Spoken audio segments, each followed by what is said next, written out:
Muchas gracias, doctor Jaime Andrade, por la introducción de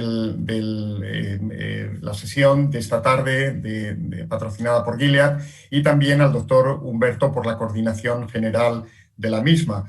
Como bien decía el doctor Jaime Andrade, yo les recogeré en la presentación los datos más actuales y también más relevantes sobre Biktarvy en el tratamiento antirretroviral, y los pondré en contexto con recomendaciones de tratamiento y con todo el escenario del tratamiento antirretroviral.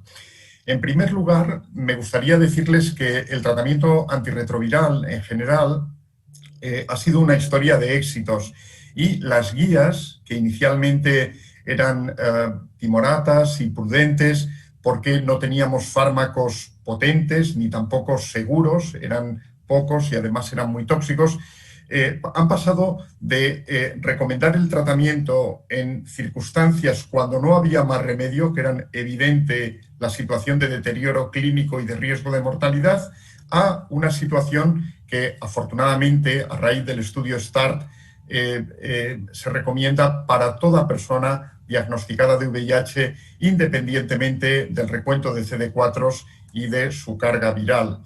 En este contexto, probablemente muchos de ustedes conocerán las guías de GESIDA, están accesibles de forma libre en la web y se pueden obviamente consultar tanto como uno quiera.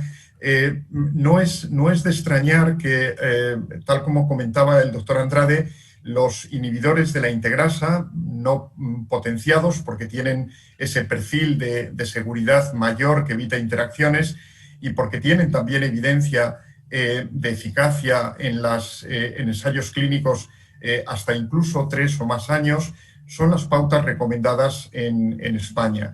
Este año se ha incluido la pauta de dolutegravir 3TC con los considerandos de que no hay datos para pacientes de menos de 200 CD4, de que también no se puede utilizar si hay una probable o diagnosticada infección por hepatitis B, y tampoco se puede utilizar en mujeres que quieran quedarse embarazadas o en edad fértil que puedan tener un deseo de embarazo.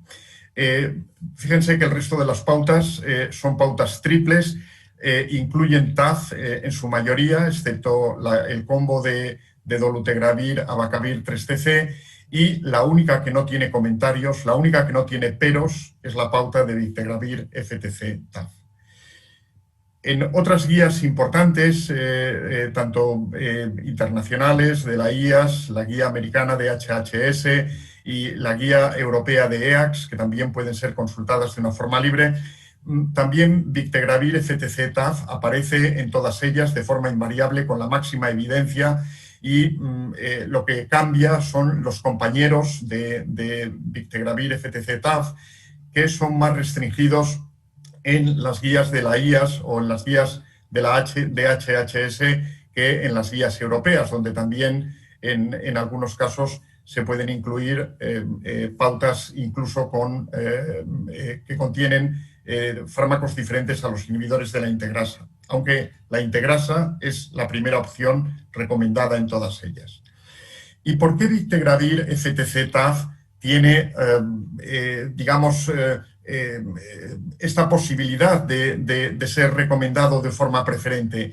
No es casualidad, no solo obviamente lo ha demostrado en los ensayos clínicos, sino que tiene características que lo hacen proclive a tener esta historia de éxito. Por un lado, bictegravir tiene una vida media adecuada, probablemente la más larga de todos los inhibidores de la integrasa, y esta vida media plasmática incluso se ve realzada por la vida media eficaz por la unión a su enzima, a la integrasa, durante un tiempo mucho más largo. Por otro lado, hay pocas interacciones medicamentosas y, desde luego, ninguna de ellas que pueda ser ocasionada por bictegravir. No obstante, bictegravir puede ser el sufridor de interacciones por otros fármacos comunes en la producción de interacciones, como son, por ejemplo, la rifampicina o como es el hipérico, una hierba que se toma en infusión. También Bictegravir ha demostrado y tiene datos y por tanto evidencia que es posible utilizarse en enfermedad hepática y en enfermedad renal y, como veremos, yo les mostraré, tiene un perfil de resistencia favorable comparado incluso con otras integrasas, incluso de segunda generación como es el dolutegravir. Y por otro lado, Bictegravir, gracias a la coformulación, se puede administrar una sola vez al día, se puede administrar como una sola pastilla y no tiene ningún requerimiento especial o limitación para poder ser tomado. Da lo mismo la hora del día, la relación con la comida, etc. Bien, otra de las cosas importantes que tiene Bictegravir es que ha sido testado y Gilead ahí lo ha hecho de una manera bastante completa en diferentes poblaciones. El doctor Jaime Andrade ya les mencionaba, en poblaciones tanto infantiles, en poblaciones adultas, jóvenes, en poblaciones también de edad de más de 65 años, en diferentes poblaciones, por supuesto. También en poblaciones de diferente sexo y raza. Hay datos en mujeres, esto no es frecuente con otros antirretrovirales. También tiene datos en diferentes escenarios de CD4 y de carga viral, también en pacientes que están coinfectados por el virus de la hepatitis B o de la hepatitis C, en pacientes obviamente tratados o naïf y está aprobado para ser utilizable en tasas de filtrado glomerular tan bajas como hasta 30 mililitros por minuto. Por tanto, tiene un perfil de evidencia muy grande. Por otro lado, al margen derecho pueden ver algunos ejemplos de estos estudios en poblaciones muy concretas. Muy bien, pues les resumiré algunos datos recientes de Biktarvy en personas seropositivas, en personas que viven con VIH y que no han tenido tratamiento previo. No es de extrañar que Biktarvy se ha comparado en los estudios 1489 y 1490 con dolutegravir de dos maneras, o bien con el combo de dolutegravir abacavir 3TC, o bien con dolutegravir con la compañía de FTC-TAF, que son los mismos análogos que lleva Biktarvy. Bien, en estos dos estudios, son estudios realmente de un tamaño muestral muy grande, el diseño de los estudios era el diseño mejor que se puede hacer. Es un diseño doble ciego en un tiempo también prolongado de seguimiento, como pueden ver, y las características de inclusión son aquellas que permiten el tratamiento con los dos tipos de regímenes antirretrovirales. El outcome o el objetivo es la carga viral indetectable por debajo de 50 copias y, como es habitual en los estudios más recientes, por el método snapshot, que es los datos que hay en la ventana de tiempo establecida con un margen de no inferioridad que también es el que se considera aceptado por la FDA y otras agencias.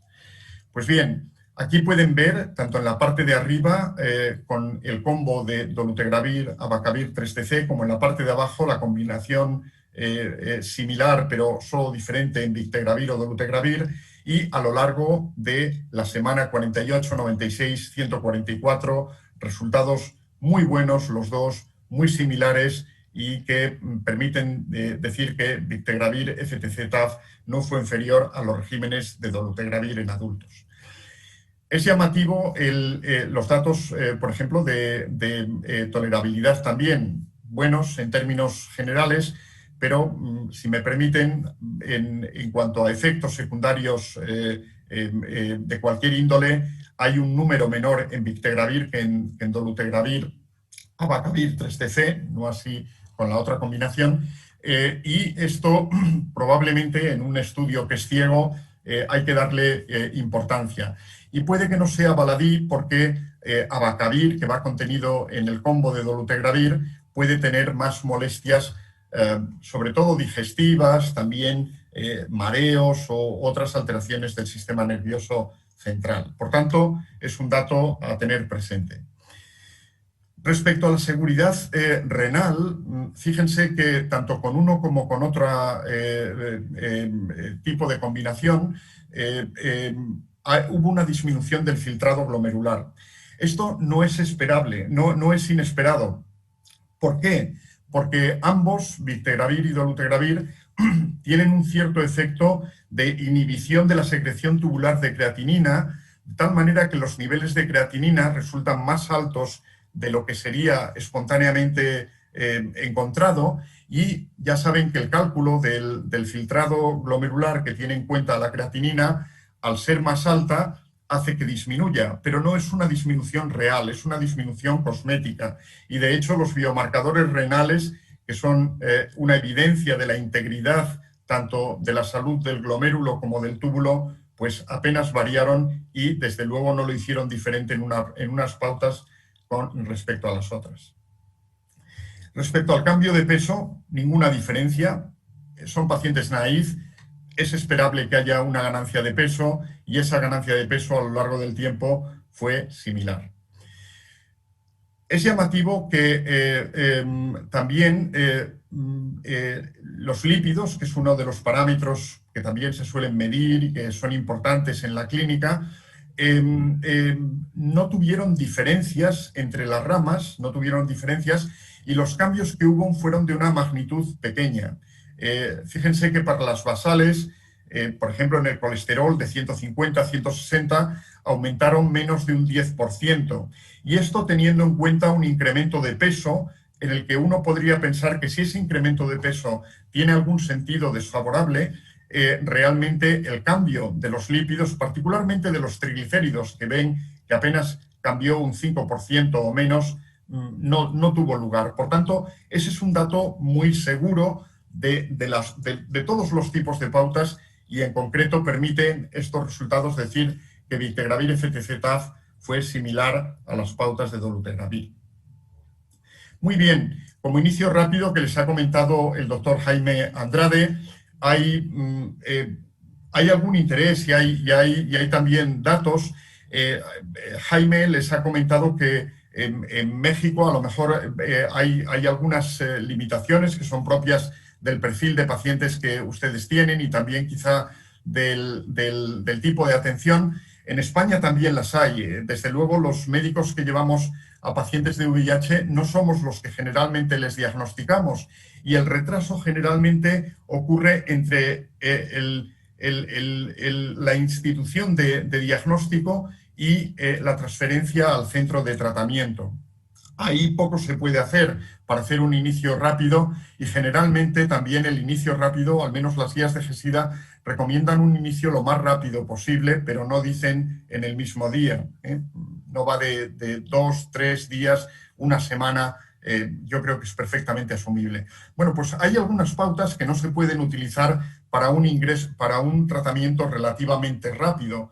Por ejemplo, el uso de abacavir, ya saben que requiere, no sería ético utilizarlo hoy en día sin una medición del HLA B5701, y también en algunas pautas de baja barrera genética no sería útil tampoco, primero de todo, su consideración, al menos en términos generales, pero si se considera en un paciente individual debemos pensar que puede haber resistencias transmitidas y por tanto puede haber problemas. Y finalmente, en sitios donde pueda haber prevalencia de hepatitis B, las pautas deben llevar algún fármaco que cubra de una forma razonable, tenofovir en forma de TDF o TAF, esta infección. Bien, les quiero poner un ejemplo, simplemente porque existe, se puede ver en la web, cómo la Asociación de VIH británica, en tiempo del confinamiento, cuando las medidas de atención a los pacientes eran muy pobres y limitadas, y realmente a veces no se podían hacer visitas de calidad, como el tratamiento recomendado de primera línea era Biktarvy. ¿Por qué? Porque no tenía peros, porque era una pauta de barrera genética elevada, porque podía ser bien tolerable desde el principio y no requería un manejo muy complejo, y simplemente por ello, y esta asociación puso en evidencia cómo esa recomendación tenía fundamento. ¿Qué ocurre en los pacientes suprimidos, donde a veces queremos cambiar el tratamiento por motivos diferentes a la eficacia? Pues por comodidad, por evitar determinados problemas sinérgicos las comorbilidades o evitar algún otro tipo de circunstancia. Pues bien, hay información y muy rica también con Biktarvy. Hay, en concreto, los estudios que les muestro aquí en la zona central de la diapositiva, y comenzaré con el 1844.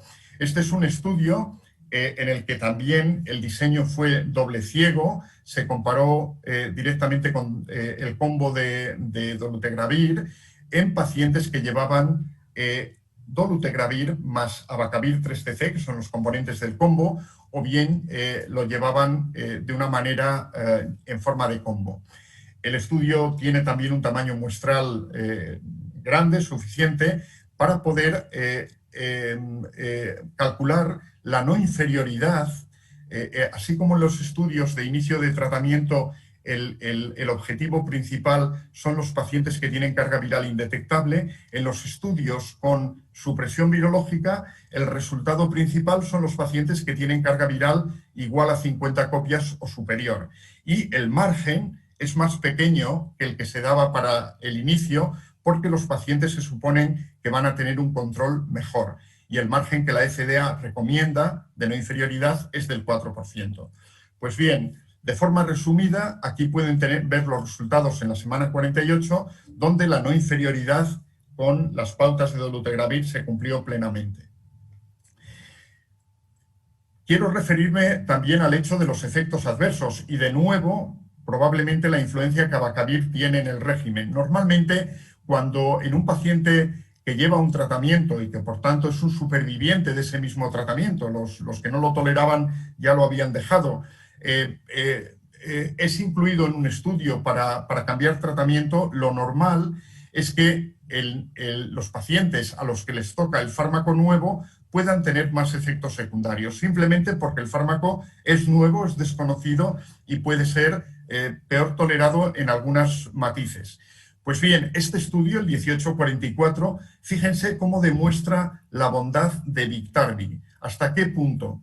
Incluso a pesar de ser nuevo, en pacientes que ya tomaban y por tanto toleraban dolutegravir, abacavir 3TC, el número de efectos secundarios fue de cualquier tipo fue la mitad, 8 respecto a 16. Y de nuevo, los que más hubieron de diferencia en la parte del combo de dolutegravir son efectos digestivos. En el estudio 1878 iba dirigido a pacientes que van con inhibidores de la proteasa más 2 análogos de nucleósidos. Estos pacientes que existen, que siguen estando, en algunos casos no tienen una necesidad absoluta de llevar un inhibidor de la proteasa, se van haciendo mayores, puede que tengan otro tipo de tratamiento no antirretroviral, puede que hayan interacciones y es razonable el pensar, incluso simplemente por comodidad, el que puedan tener un cambio de tratamiento no relacionado con la eficacia. El estudio es un estudio abierto, de nuevo, con un diseño de un tamaño muestral elevado, también el mismo resultado principal, con un margen de no inferioridad del 4%, y de nuevo se cumple la no inferioridad en este estudio. Fíjense que, como es esperable, son pautas de alta barrera genética, pocos pacientes que tienen fracaso, pocos pacientes analizados para resistencia, pocas resistencias emergentes y ninguna, cero, en el grupo de Biktarvy. En este caso, los efectos secundarios fueron más, al menos en el grupo de la cefalea, para Biktarvy, que era para la rama de control, mientras que para el resto de efectos secundarios las cifras fueron similares. He de decir que la cefalea, no obstante, incluso otros efectos de la esfera neuropsicológica pueden ser más intensos al principio, probablemente porque el nivel de equilibrio farmacológico se tarda unas 2-3 semanas en alcanzar, y por eso al principio los pacientes pueden tener alguna molestia como este tipo. Si el paciente no tiene una molestia intensa, tengan en cuenta esta información porque puede ser muy valiosa para que el paciente retenga el tratamiento sin tener que suspender este tratamiento de una manera quizá que no sea necesaria. Una de las características más importantes que tienen que tener los regímenes hoy en día, están hechos para seres humanos, no para máquinas, es que puedan encajar en la vida de las personas y, por tanto, que aunque se tengan que tomar con unas características y con unas instrucciones determinadas, si un paciente por alguna razón consciente o inconsciente no lo puede hacer de forma perfecta, no tenga un fracaso virológico. Pues bien, los componentes de Biktarvy, los análogos de nucleósidos, son los que tienen una vida media más larga de todos los fármacos antirretrovirales. Particularmente el TAF tiene una vida media de varios días, 150 horas. Esto es una cosa muy importante porque quiere decir que en un paciente en tratamiento los niveles de TAF probablemente persisten días o incluso alguna semana, aunque un paciente no tome medicación. Obviamente, las vidas medias no son iguales en todos ellos y tampoco es de recibo que contemplemos o recomendemos menos proactivamente el tratamiento de una forma, digamos, no estándar, pero al menos permite tener una capacidad que en inglés se llama forgiveness, de perdón, de vida real.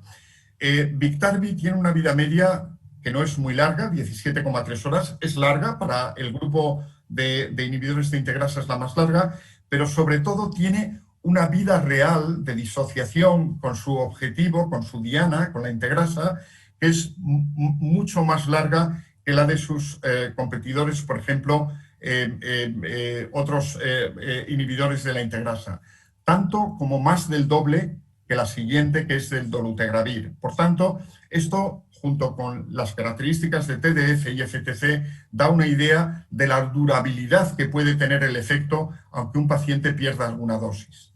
Por otro lado, ambos inhibidores de la integrasa de segunda generación, aun siendo de barrera genética alta, tienen alguna diferencia y en estudios al menos in vitro, con datos fenotípicos de resistencia, que no es lo habitual en la clínica, Biktarvy demostró un comportamiento mejor ante aislados resistentes que dolutegravir. Respecto a lo que les decía, la capacidad de perdón, hay incluso un estudio que se presentó en el IAS de México del pasado año, donde se hacía una simulación modelizada, farmacocinética, de pérdida de las dosis, digamos, que debían ser diarias.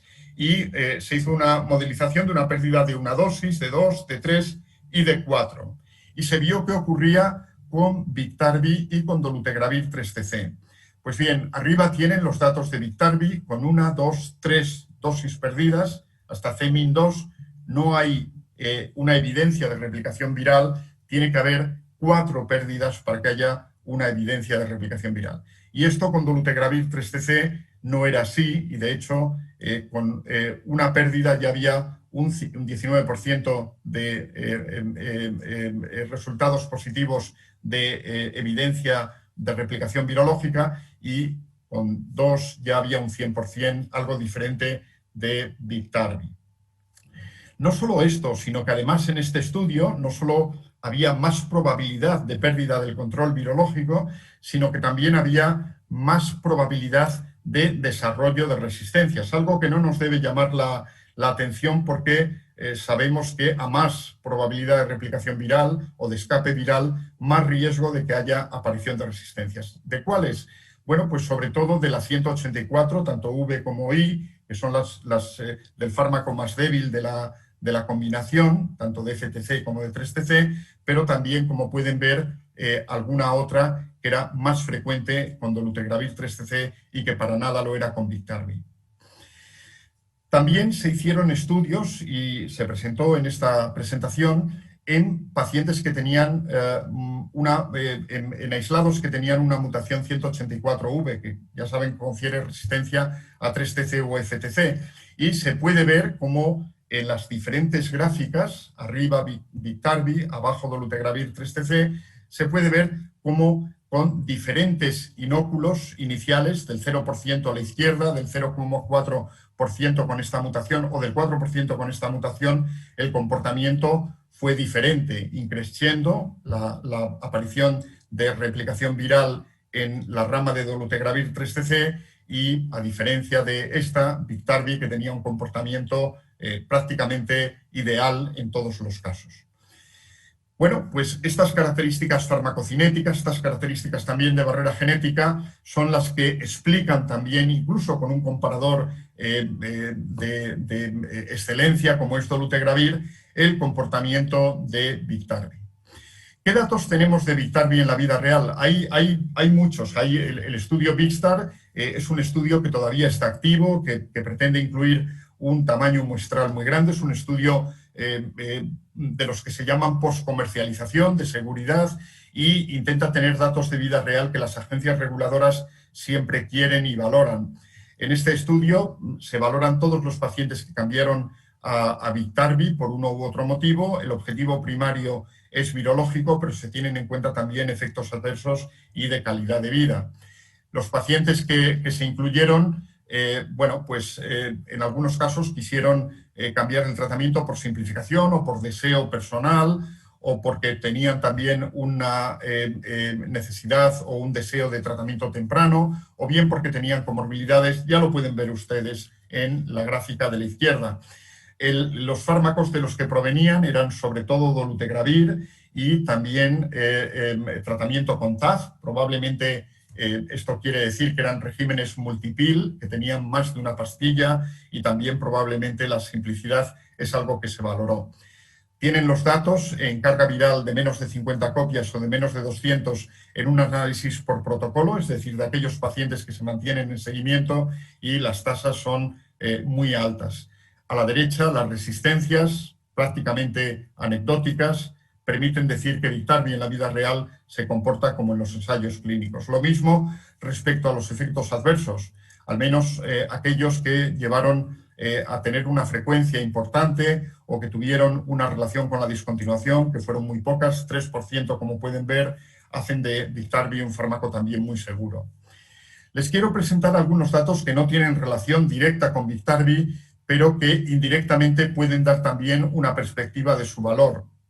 Hay un estudio en España, hay una red que se llama la RIS, Red de Investigación en SIDA, y esta red tiene una área epidemiológica que se llama la CORIS, que investiga en la cohorte de pacientes VIH los datos que puedan haber respecto a lo más diverso que ustedes puedan considerar y que sea de importancia científica.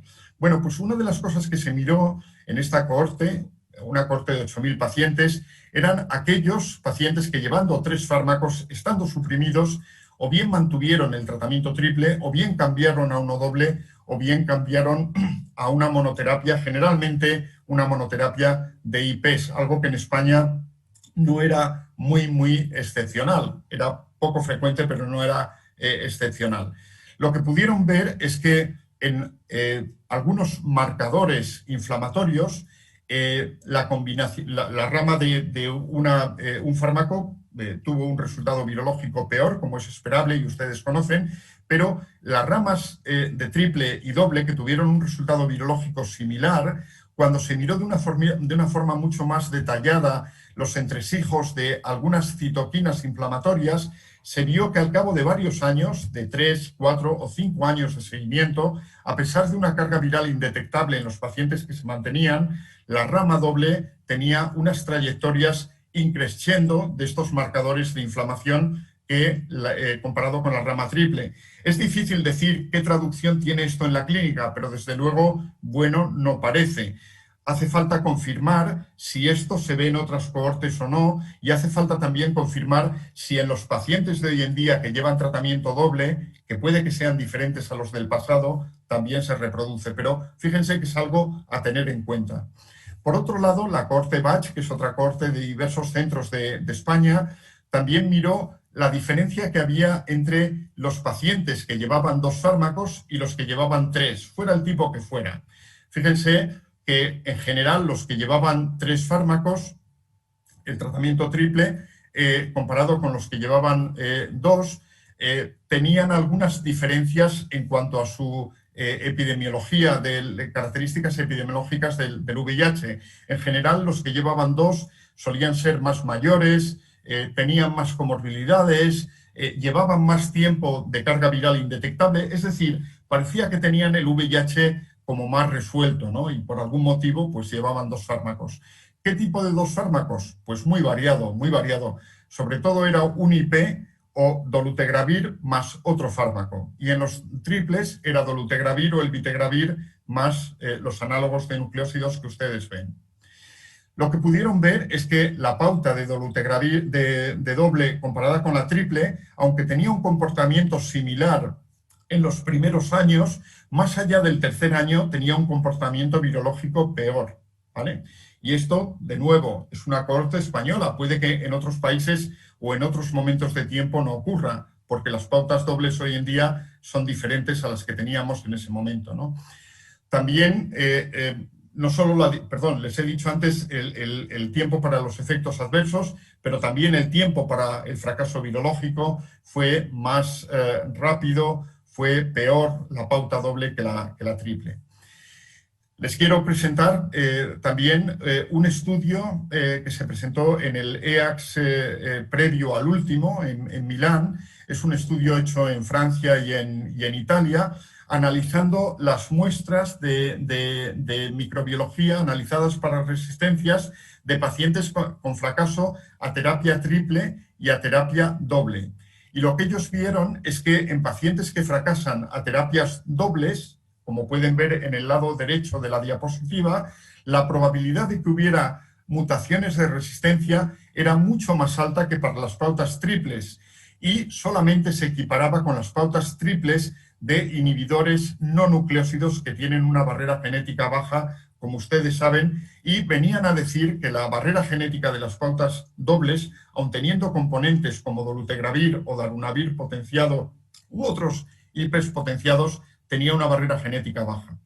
Aquí tienen también otra información adicional, y es que el tiempo hasta la aparición de ese fracaso virológico era mucho más corto en las pautas dobles, tanto de dolutegravir como del inhibidor de la proteasa, que de las pautas triples. Y por tanto, los autores venían a llamar la atención de que las pautas dobles pueden funcionar, pero que si no funcionan, tienen mucho más riesgo de hacer resistencias que comprometan tratamientos futuros.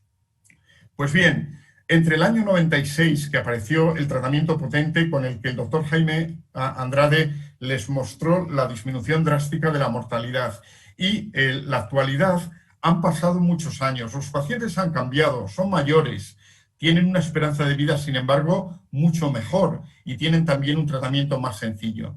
Pues Gilead ha estado presente en los diferentes escenarios, inicialmente con TDF, que cambió quizá la historia de la lipodistrofia porque permitió tratamientos no solo potentes, sino también seguros. Por otro lado, también con Atripla, inicialmente Emiplera, Estrivil, eran combinaciones de 3 fármacos en un comprimido único. Posteriormente, estos fármacos se perfeccionaron incorporando TAF en lugar de TDF en forma de Odepsey y de Gemboya, y finalmente Biktarvy es quizá el culmen de la evolución del tratamiento antirretroviral. Muchas gracias por su atención y abierto a preguntas cuando corresponda.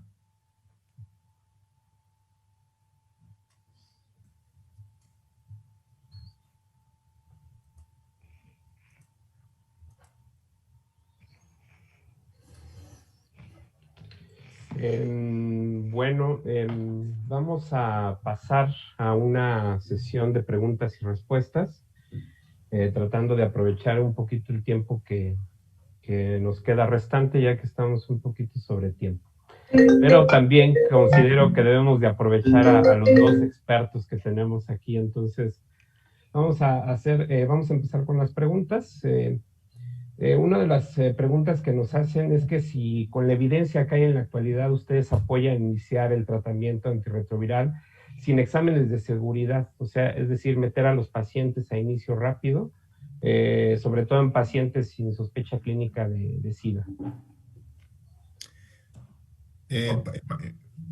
¿Para el doctor Andrade o...? Sí.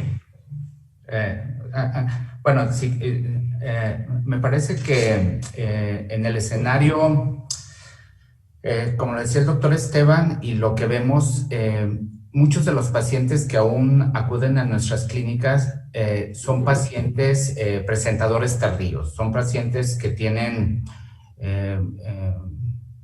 importantes manifestaciones, particularmente de anemia, de leucopenia, de trombocitopenia, de alteraciones de las pruebas de funcionamiento hepático, y evidentemente muchos de ellos vienen con historiales de diarrea que pueden hacer que tengan bajas en las tasas de filtración glomerular.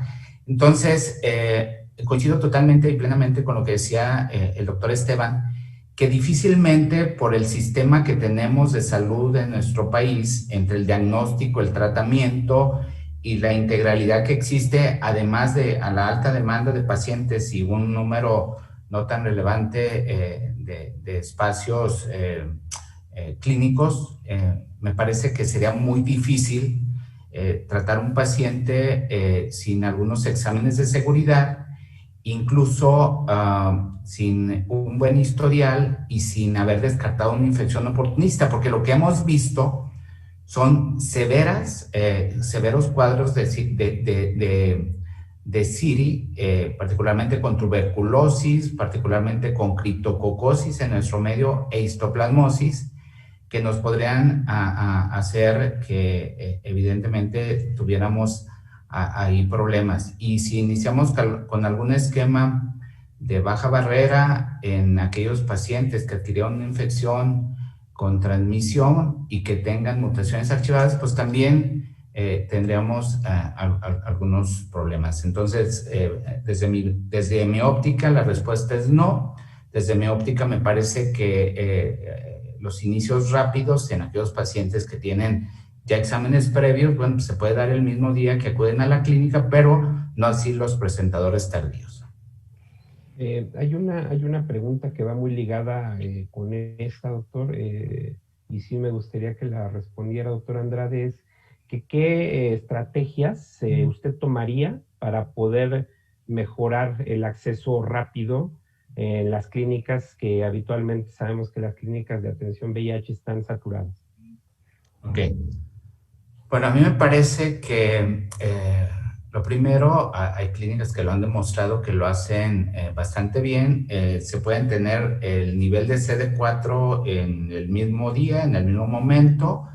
Además, se pueden tener exámenes rápidos en el mismo día, en el mismo momento. Pero a mí, más que esos exámenes, a mí lo que me preocupa en muchas de las ocasiones es en escenarios de que los pacientes tengan, digamos, 150, 200 CD4, incluso más de eso, es de que no les descartemos tuberculosis cuando tienen estos datos o con menos de 50, no les hagamos una evaluación oftalmológica o no les hagamos una buena evaluación incluso de antígeno capsular, porque cuando menos en nuestra clínica la prevalencia de criptococosis es muy alta. Entonces, sí me preocuparía un poquito. No me preocuparía qué elegir. Ya lo presentó el doctor Esteban. Me parece que a pesar de que un paciente tuviera resistencia archivada de 184, pues está demostrado que TAF genera hipersusceptibilidad cuando tiene esta mutación. Victegravir en estudios de switch o con presencia de una TAM de la vía 1 o 2 más o que tengan K65 más la 184, en general las tasas de respuesta son muy buenas, pero a mí lo que me preocupa más son no hacer un buen escrutinio de algunas de las infecciones oportunistas que son prevalentes en nuestro medio y que evidentemente requieren estudios radiográficos, tomográficos o incluso realización de test rápidos de tuberculosis o de flujo lateral para criptococosis, ¿no? Muchas gracias por su respuesta. La siguiente pregunta es para el doctor Esteban Martínez. Claro. Tomando en cuenta la evidencia de los ensayos clínicos actuales sobre el incremento de peso asociado a Biktarvy, la resistencia a insulina que puede generar esto. ¿Usted recomienda el uso de Biktarvy en pacientes con incremento de riesgo cardiovascular? Bueno, no tengo ningún motivo para no hacerlo y al revés. Tengo otros muchos para sí hacerlo. El hecho de que un paciente tenga un riesgo cardiovascular elevado, y podemos poner los factores que más pesan, el tabaquismo, quizá también la hipertensión, quizá también si hay diabetes, a veces puede haber obesidad también de entrada, ¿por qué no? Probablemente estas situaciones merecen en sí mismas un tratamiento propio, pero además ese tratamiento a veces es un tratamiento farmacológico, un tratamiento de la presión, de la diabetes, y fíjese la importancia que ahí tiene el tener un fármaco que no tenga ningún tipo de interacciones graves o limitantes. Por tanto, eso sería lo primero. Lo segundo, porque el objetivo en la prevención del riesgo cardiovascular, al menos el objetivo primario clínico, es tener un target, un nivel de LDL colesterol determinado, y la evidencia que tenemos con Biktarvy es una evidencia buena. No solo no es mala, sino que tampoco es dudosa. Es una evidencia buena de que a nivel lipídico funciona bien.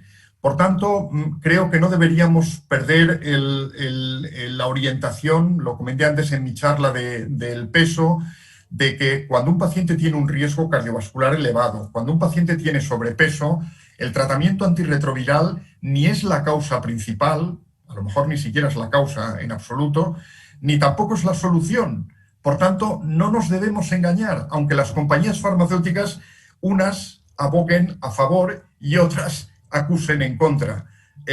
Los motivos de riesgo cardiovascular, los motivos de alteraciones metabólicas requieren un acercamiento y un manejo que tiene un sentido, en muchos casos, parecido a la población general. Ok, excelente, doctor. Muchas gracias por su respuesta.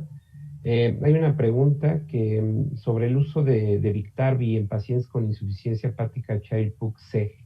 Si estaría recomendado, si gusta contestar el doctor Jaime Andrade, por favor.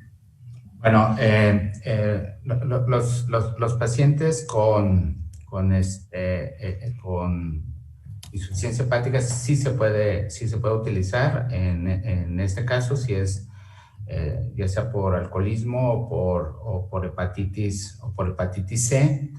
De hecho, si es por hepatitis C, bueno, y si va a recibir tratamiento, las dosificaciones que se utilizan son relevantes en términos de interacciones con todos los antivirales de acción directa. Excelente. Y voy a terminar con una última pregunta para el doctor Esteban Martínez. Acerca de, se trata de hacen la pregunta acerca de qué esquema sería de su preferencia en una mujer joven sin un método anticonceptivo fijo y que tiene pareja sexual activa, es decir, que tiene potencial riesgo de embarazo. Bueno, obviamente deberíamos conocer si el riesgo de embarazo simplemente es porque le toca y le corresponde por edad y por sus características, o bien porque tiene un deseo activo de quedarse embarazada, lo cual es diferente. Si fuera el segundo caso, que tiene un deseo activo de quedarse embarazada, dolutegravir no lo podemos utilizar. Desde luego no. Tenemos datos y avisos de autoridades sanitarias y en ficha técnica donde, aunque podamos individualizar la decisión, al menos esa sería una situación donde no lo debemos utilizar. En el resto de casos de la mujer, no veo ningún inconveniente para que elijamos el tratamiento de la manera que mejor creemos según las otras características, según niveles de CD4, según carga viral, según presencia de comorbilidades o no, etcétera, etcétera. Porque aunque una mujer obviamente en edad fértil puede quedarse embarazada, la diferencia entre el deseo de quedarse embarazada de forma inminente o temprana o no quedarse embarazada es una diferencia grande para tomar la decisión, en mi opinión. Ok, perfecto, pues estamos sobre tiempo. Agradecemos sus presentaciones, estimados doctores, gracias por su tiempo y creo que aclararon muchas dudas de la audiencia. Muchísimas gracias, excelente día a ambos. Ok, solamente agradecer a nombre de Gilead su presencia a todos en este simposium, particularmente, por supuesto, a la Asociación Mexicana de Médicos en VIH, la AMBI, a todos sus miembros, a todos los que están en esta conferencia el día de hoy. Por supuesto, a nuestro excelentísimo conferencista Esteban Martínez, que nos ha dado una actualización de toda la evidencia actual muy interesante de hoy por hoy, el fármaco que es recomendado por todas las guías, por todas las ventajas que tiene en términos de barrera genética, de interacciones medicamentosas, de mejoras en cuanto a marcadores de activación inmune y evidentemente de la barrera y de la seguridad que tiene en términos de muchas de las comorbilidades que vemos en pacientes con VIH y de su eficacia duradera y sostenida tanto en pacientes naive como en pacientes experimentados. Y a nombre de Gilead le agradecemos mucho a Esteban y a la AMBI y a todos ustedes y buenas tardes y con ello terminamos este simposio de Gilead. Muchas gracias.